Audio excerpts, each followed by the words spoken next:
wa atbi'is sayyi'atal hasanah tamhuha wa khaliqin nas bi khuluqin hasanin. Kejahatan ditutup dengan kebaikan. Komunikasi dengan orang dengan sebaik mungkin. Nah, jamaah rahimakumullah, ini ada syahdan.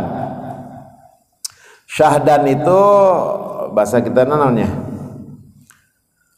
lanjutan, kira-kira merenya lanjutan.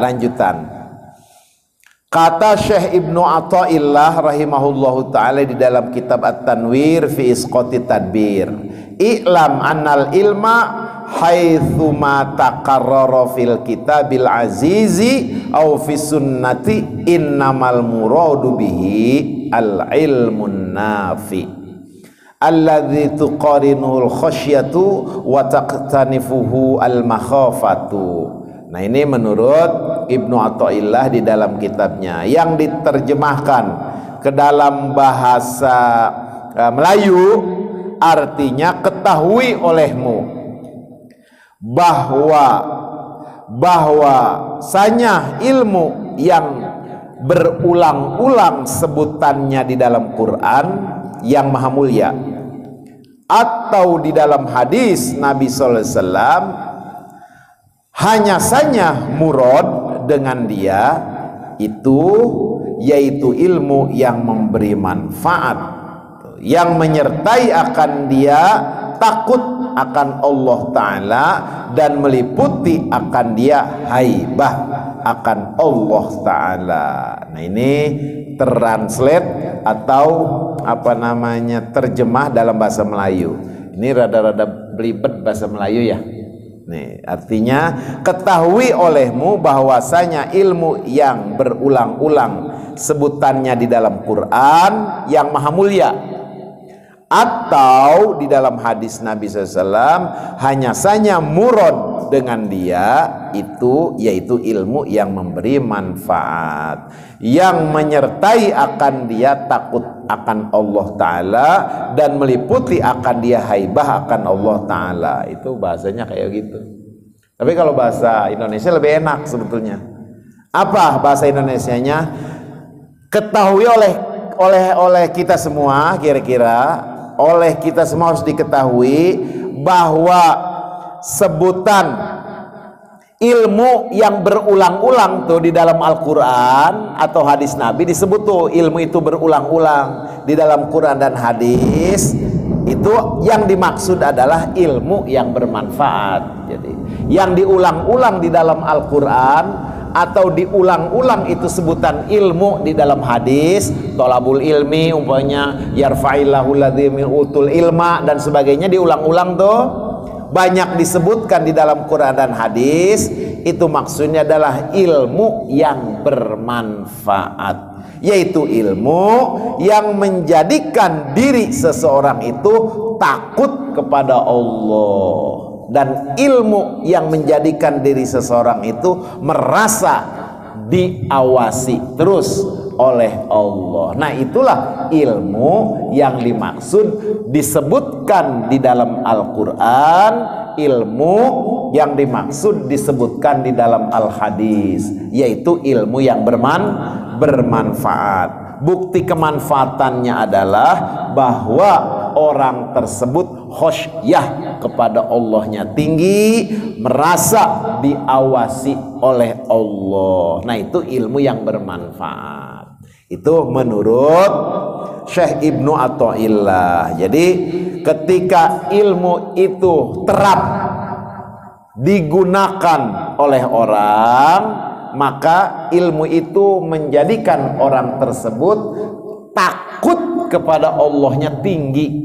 Nah, itu namanya menggunakan ilmu bermanfaat, menjadikan ilmu yang bermanfaat.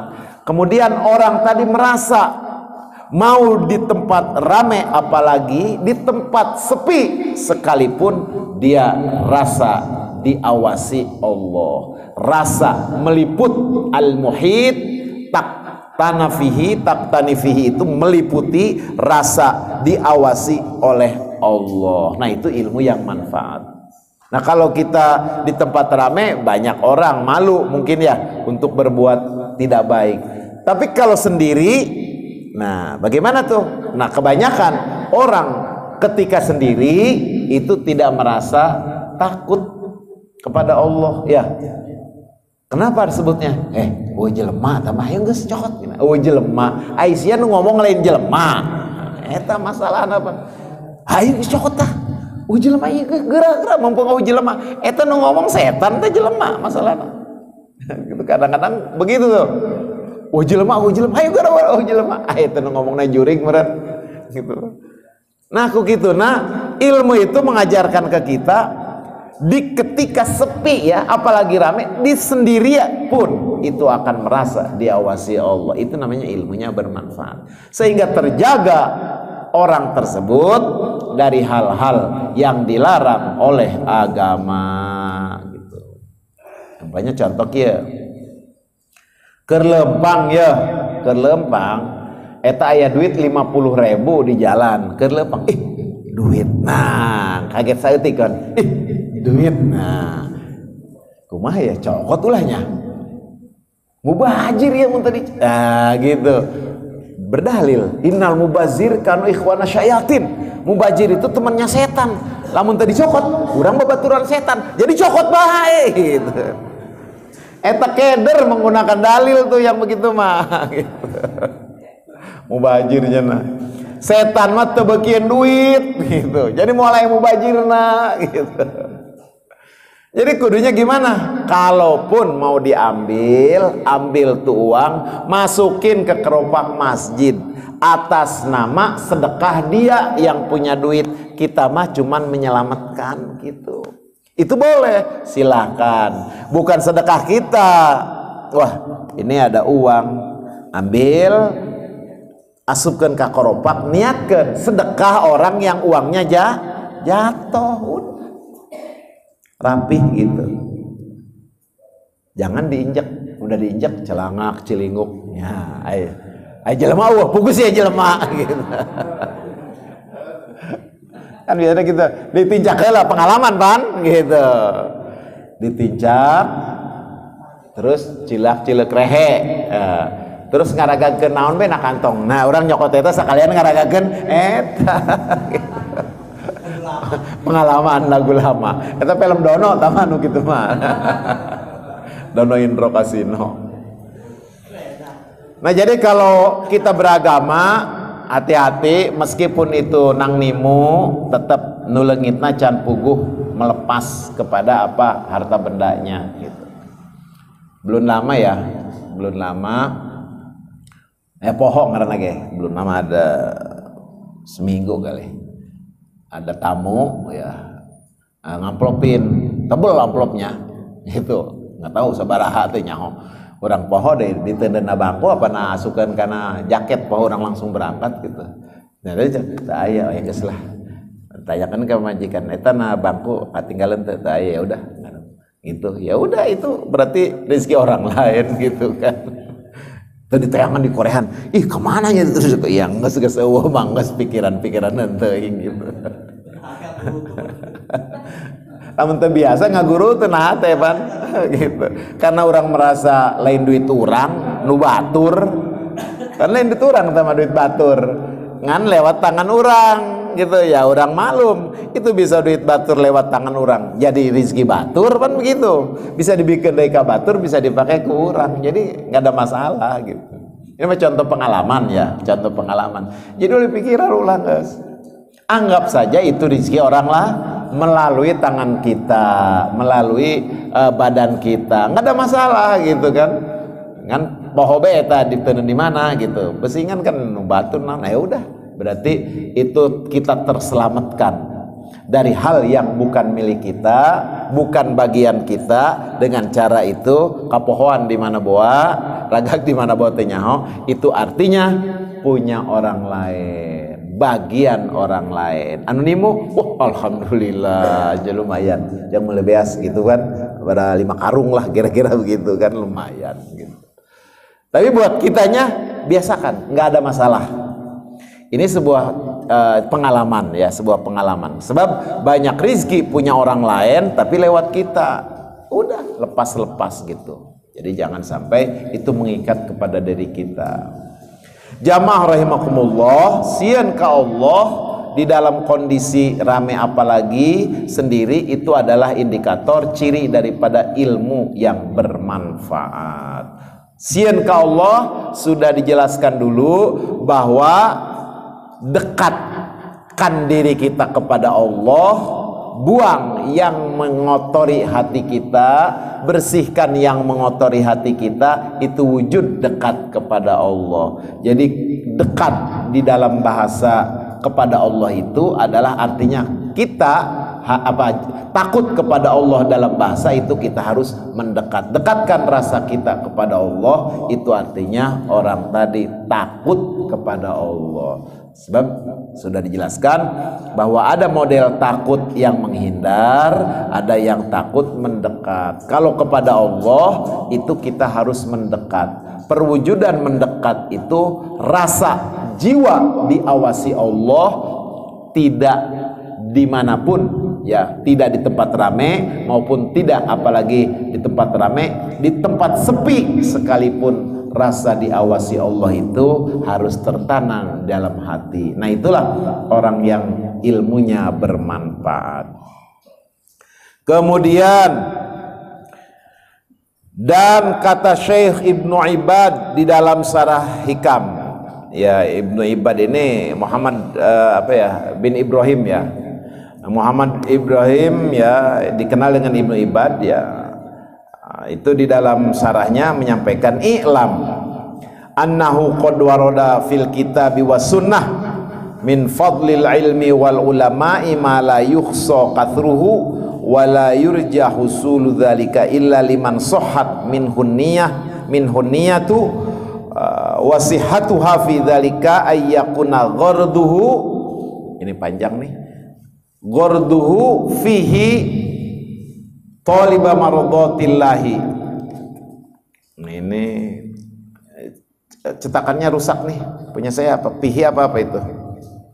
Ayyakuna gharduhu fihi taliba mardhatillahi wasti'malihi fima yanfa'u indahu wa isyaratil khuruj an zulmatil jahli ila nuril ilmi. Fahadhihi niyatu as-sahihatu allati tahmadu aqibatuha ajilan wa tajtani thamratuha fi ta'atillahi ajilan. Nah, ini terjemahnya panjang nih. Tapi di sini ada bahwa liman sohat minhu an-niyatu wasihatuha fi dzalika ayyakuna gharduhu fihi taliba mardatillah. Nah, jadi ada niat. Jadi ada niat yang mesti dibenerin di dalam ini terjemahnya belum, ya.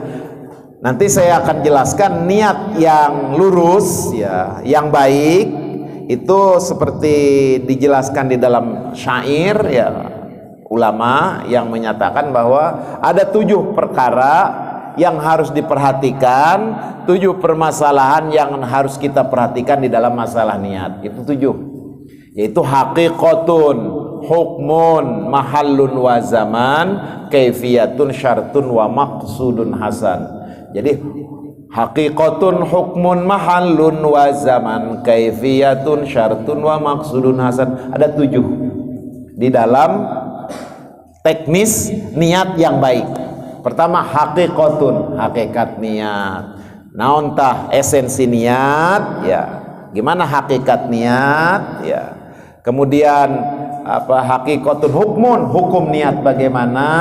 Kemudian mahalun, tempat niat di mana. Wa zaman, waktu niat iraha. Kemudian kaifiyatun, cara niat kumaha. Kemudian syartun, syarat niat kumaha. Nah, itu ada 7 masalah di dalam niat. Jadi enggak padu usoli doang. Kalau usoli mah udah rapi. Sebelum usoli harus strateginya dipersiapkan dulu, yaitu tentang pengertian yang berkaitan dengan niat.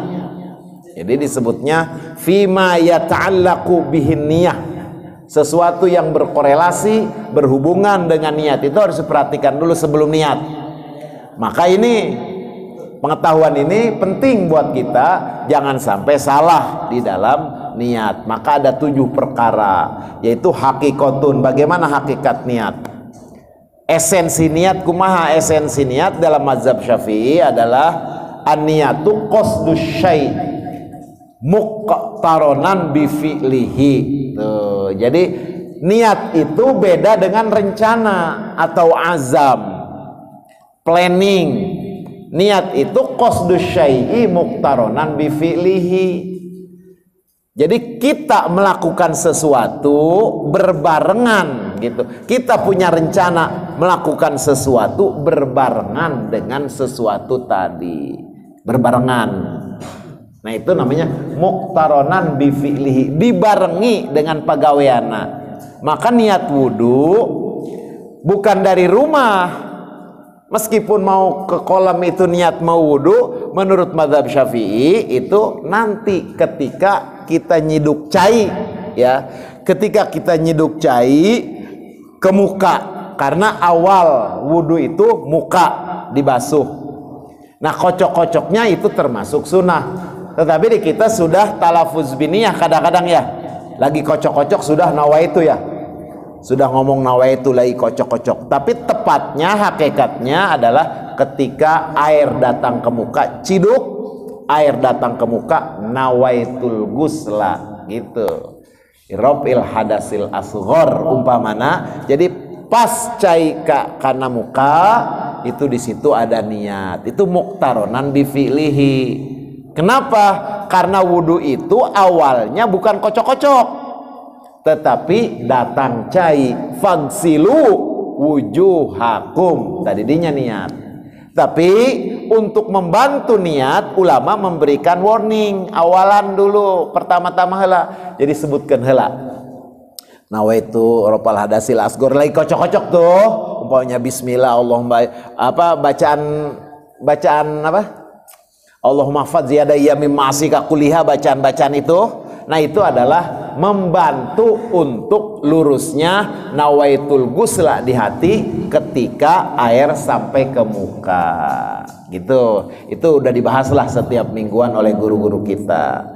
Tapi yang saya sampaikan adalah bahwa di dalam niat ada esensi niat, hakikat niat, seperti yang disyaratkan 7 tadi adalah menyengaja sesuatu berbarengan dengan perbuatannya. Mau ke pasar, reka pasar langsung indit. Nah, waktu dia bangun pergi langsung ke pasar, itu niat ke pasar. Tapi lamun diuk keneh, ente ke mana? Di warung nongkrong baik. Aya niat dek ke pasar ya. Atuh lain niat eta mangarana azam. Nah, rencana. Lamun geus hudang, tah eta ngaranna nih niat dilakukan gitu. Jadi itu muqtaronan bi fi'lihi ya. Kecuali puasa. Kalau puasa niatnya tidak muqtaronan, tetapi sebelum fajar, satu saja yang puasa, semuanya adalah rata-rata berbarengan. Itu mazhab Syafi'i. Tapi kalau mazhab Maliki itu enggak juga seperti itu ya. Mazhab Maliki itu ketika kita mau ke kamar mandi, ada rencana wudu, nah itu sudah niat, namanya muqaranah harfiyah, muqaranah fi'liyah ya, atau muqaranah urfiyah. Tuh, jadi orang mau ke kamar mandi dulu, mau ke kamar mandi itu mau wudu, itu sudah termasuk niat. Menurut mazhab Maliki itu namanya muqaranah urfiyah, kebiasaan yang menyertai orang mau ke kamar mandi itu wudu, ya sudah jadi niat. Nah, ini kan ijtihadi namanya. Silahkan yang mana saja, tapi yang umum adalah berbarengan dengan perbuatannya. Jadi kalau mazhab Maliki mah timah reka masjid sholat langsung berdiri Allahu Akbar, enggak usolli bingung lagi kan, usolli kebelo usolli was-was teh apaan enggak jadi gitu kan, orang walabolin ini mah usolli keneh deui ku ditepok bujurna mah karena langsung ingat. Nah, itu namanya disebut di dalam fikih itu mula'abatus syaiton, resep setan, was-was fi suduri nas gitu. Was-was itu adalah temannya setan, itu resep setan itu yang begitu. Disebut oleh fikih itu mula'abatus syaiton. Jadi harus yakin, langsung usolli fardhu bla bla Allahu Akbar. Nah, gitu udah gampang. Karena itu mah bukan niat usolli mah talafuz bin niat. Ini juga sudah dijelaskan oleh guru-guru kita. Kemudian hakikatun hukmun, hukum niat iraha, apa hukumnya? Ya wajib. Landasana innamal a'malu binniyah. Landasan usulna qaidah fiqhiyana, landasan Qur'ana ya wa ma umiru illa liya'budullah mukhlisina. Nah, mukhlis itu adalah niat, ada di hati, mukhlisina lahuddin. Jadi ketika kita berbuat sesuatu ada niat di hati secara ikhlas, itulah mukhlisina lahuddin. Maka hakikatun satu, hukmun yang kedua adalah wajib. Kemudian mahalun, tempatnya di mana? Wa mahalluha al qalbu, nahate. Jadi niat itu nahate, lain namulut. Namulut mah ta'winul lisan al qalba, ngabantuan hate supaya bisa ngomong, usoli supaya bisa ngomong, nawaitu supaya bisa ngomong bla bla bla. Itu mah sudah lagi dijelaskan.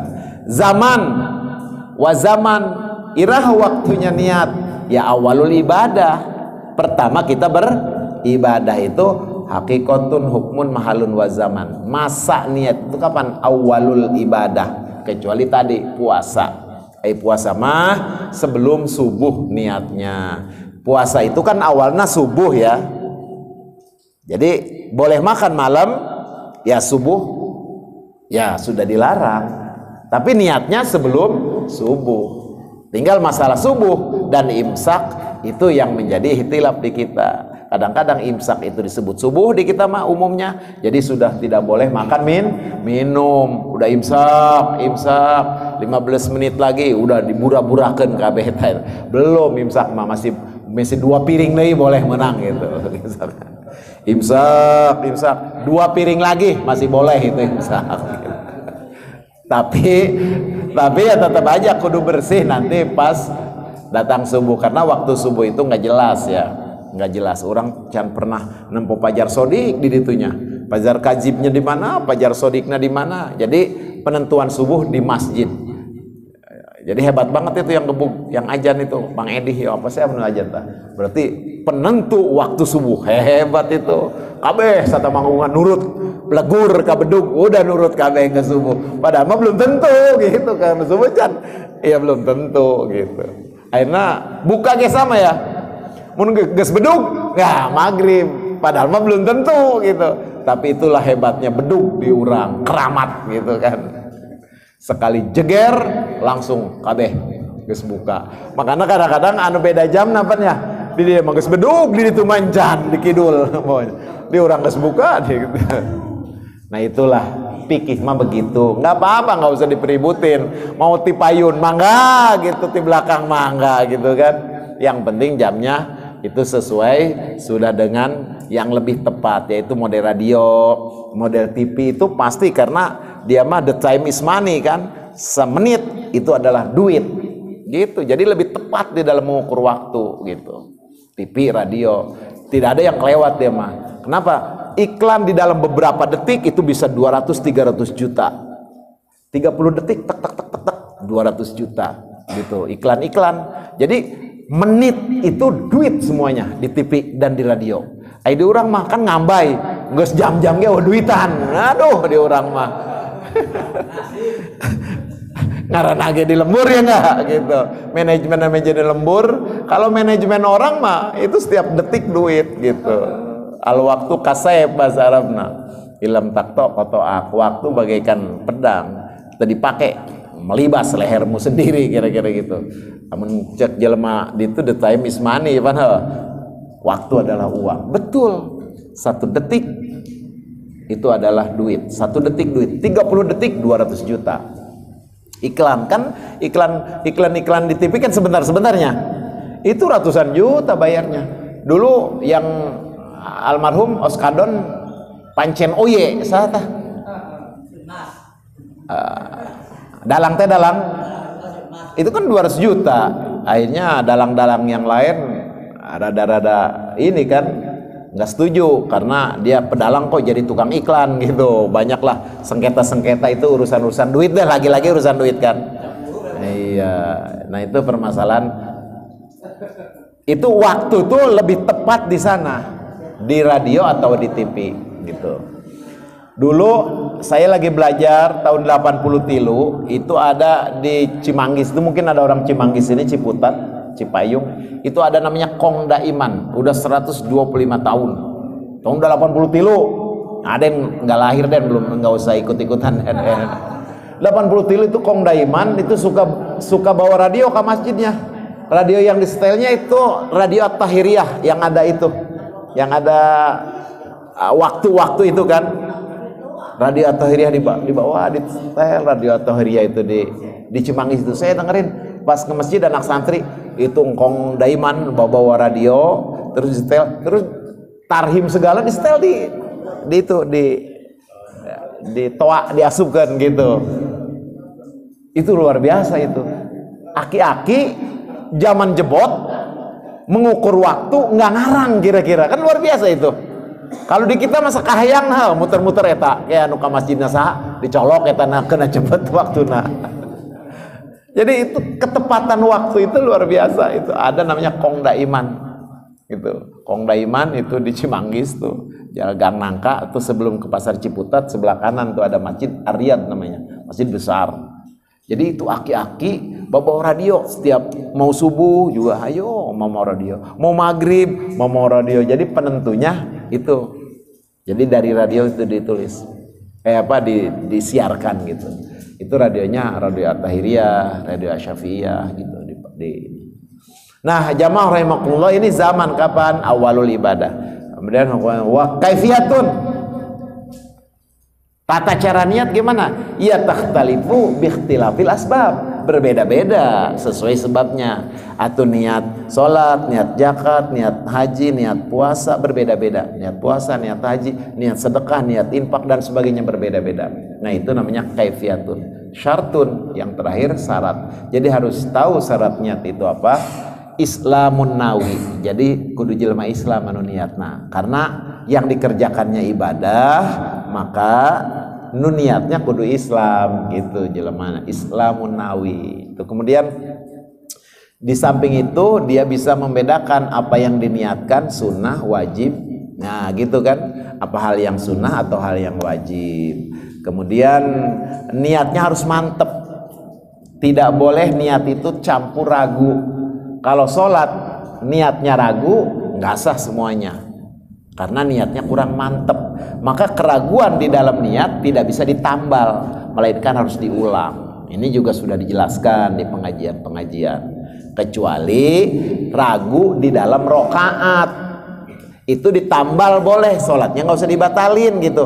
Lagi sujud di rokaat ketiga, rokaat pertama ragu, tadi nggak ruku ya, langsung aja bangun lagi di rokaat. Jadikan rokaat ketiga itu rokaat pertama ruku deui, maka ujungnya sujud sahwi gitu. Ai masalah rukun sholat selain niat mah, kalau niat nggak boleh ragu, harus mantep. Jadi nggak boleh ragu, niat mah harus mantep gitu. Jadi di sini disebut syarat niat itu harus mantep. Kemudian niat juga di samping harus mantep, tidak usah pakai insya Allah. Sholli fardhu maghrib salat insya Allah taala Allahu akbar, ya itu mah insya. Sebab insya Allah itu ada dua, iya atau tidak, itu insya Allah, masyiatullah itu. Nawaitu sama godin ada insya Allah taala, ya gitu, niat saya puasa insya Allah. Insya Allah itu bisa iya, bisa tidak, namanya insya Allah. Jadi nggak boleh niat pakai insya Allah gitu, kecuali tabaruk ya. Kalau tabaruk mah nggak apa-apa, ngambil berkah dari insya Allah itu. Sebab lahirnya insya Allah dari ayat wa matasyauna illa ayyasyaAllah rabbul alamin. Tidak ada masya Allah itu kecuali adalah dia yang menentukan. Jadi wa matasyauna illa ayyasyaAllah rabbul alamin. Ada lagi Qurannya wala taqulanna lisyai'in inni fa'ilun dzalika ghadan illa ayyasyaAllah. Kalau besok mau kerja, jangan kita berbicara besok dikerjakan oleh saya, pasti bisa besok. Nah, ngomong begitu nggak boleh dalam agama. Kunaon? Pentingnya bisa paeh jelema. Lamun pentingna paeh, eta janji tidak dikerjakan. Tuh. Jadi wala taqulanna li syai'in, ulah ngomong maneh tentang sesuatu inni fa'ilun dzalika ghadan, isukan ku aing digawean. Nah, itu dilarang oleh agama. Illa ayyasya Allah, kecuali ngomong insya insya Mang isukan gawe ya, insya Allah gitu. Tapi harus tahu insya Allahnya bisa iya bisa tidak, lain bohong gitu. Jadi kalau insya Allah, cuna insya Allah kok nggak datang, pak insya Allah tuh datang ya kehendak Allah gitu. Tapi jangan dipelintir ya, sebab hari ini insya Allah sudah rusak. Rusak apanya? Rusak maknanya oleh muslim juga.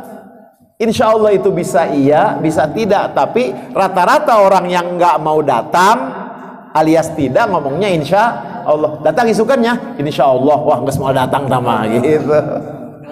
Jadi udah rusak tuh maknanya insya Allah itu.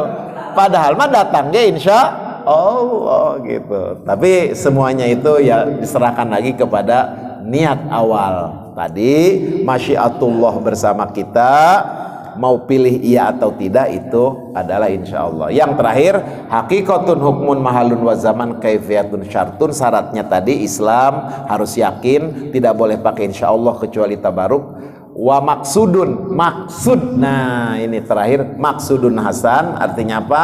Maksud niat itu apa? Tamyizul ibadah anil adah. Tujuan niat adalah untuk membedakan ibadah jeung tradisi. Contohnya naon? Ka masjid dek ngaji, iktikaf apa dek istirahat karena kipas angin pan lainnya. Kipas angin tadi jero. Ah ya. Jelema masuk masjid iktikaf ya jadi ibadah, itu tamyiz ngabedakeun niat eta untuk ibadah. Ada lagi jelema ka masjid gogoleran hayang adem aja gitu. Jadi itu namanya ada gitu. Termasuk kebiasaan. Masuk masjid dek ibadah harus niat. Kalau cuman mau gelelengan gitu ya tidak perlu niat. Nah makanya tujuan niat maksudnya apa? Untuk membedakan ini sebuah budaya, tradisi atau ini sebuah ibadah. Kita ke masjid dek gogoleran atau dek iktikaf itu perlu ada niat. Maka maksud niat itu untuk membedakan itu gitu.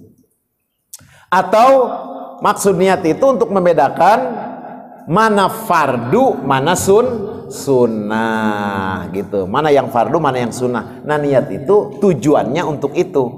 Makanya perlu diketahui pengertian niat, tadi hakikat niat, kemudian zaman, waktu, tempat dan sebagainya. Sehingga di sini disebut di dalam kitab bahwa illa liman sohat minhun niyatu wasihatuha fi dzalika yakuna gharduhu fihi taliba mardatillah wastimalihi fima yanfa'u indahu. Nah ini jadi tujuannya apa? Mardatillah. Jelas tujuan niat apapun yang kita kerjakan untuk mendapatkan ridho Allah. Kalau sudah dapat ridho Allah, dipastikan surga menang, ganjaran menang, rahmat menang, magfirah menang. Itu kalau sudah Allah itu dapat ridho Allah. Kalau sudah dapat ridho Allah, apapun dapat. Nah, jadi niat itu menggiring kita untuk mardotillah, termasuk hadir di masjid ini malam-malam dalam kondisi hujan, tapi kita datang ke masjid tidak lain dan tidak bukan untuk dapat mardotillah. Mudah-mudahan apa yang disampaikan di malam hari ini mendapatkan pencerahan, menjadi pencerahan dan mendapatkan tentunya kita ilmu yang bermanfaat, yang indikatornya adalah takut kepada Allah fisirri wal alaniyah. Mudah-mudahan juga dulur-dulur orang yang belum bisa bergabung karena satu lain hal juga mudah-mudahan dapat bergabung di lain kesempatan. Dulur-dulur orang anu dalam kondisi musibah, muriang dan sebagainya juga mudah-mudahan segera diberi kesehatan sehingga dapat bergabung bersama kita. Kita yang sehat juga mudah-mudahan rizkina sing cukup, mudah, luas, sehat walafiatnya untuk senantiasa taat kepadanya. Terima kasih atas kekurangannya, mohon maaf yang disampaikan. Wallahul muwaffiq ila aqwamit thoriq. Wassalamualaikum warahmatullahi wabarakatuh.